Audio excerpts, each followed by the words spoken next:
Today's our AGM and we are having a board meeting, and as part of that board meeting we always try to get out and see projects that are taking place on the land base, be able to talk to proponents about what their experience is.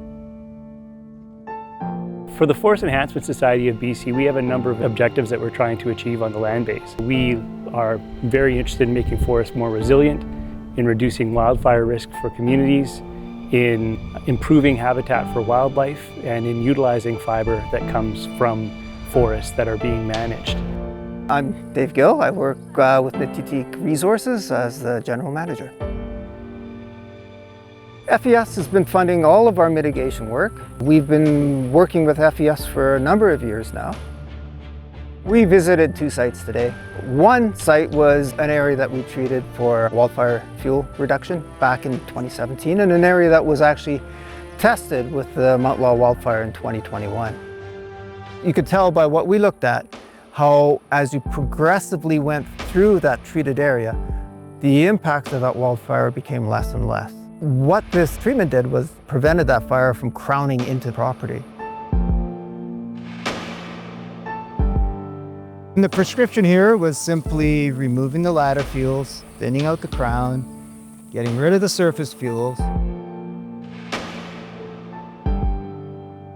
Our second site here is in a cutting permit that we recently completed harvesting on. It's an area in the interior dry belt fir and an area where we did some partial cutting. We identified as an old forest zone, so we're managing it for old forest values. That will hopefully enable the stand to survive a fire, because the fire will stay on the ground. And that's the intent, is to keep the fire, when it happens, on the ground.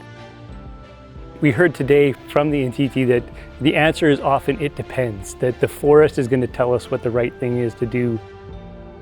I am Mick Werstick.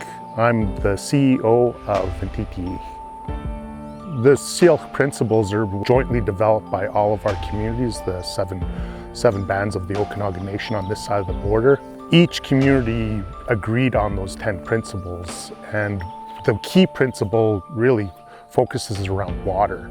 When we do anything in regards to stewardship management, rather than looking at all these different siloed values and that type of stuff, the first value is water. So what are we doing about water? And how are we ensuring we're going to continue to have water and so forth, especially in a very dry environment that we live in.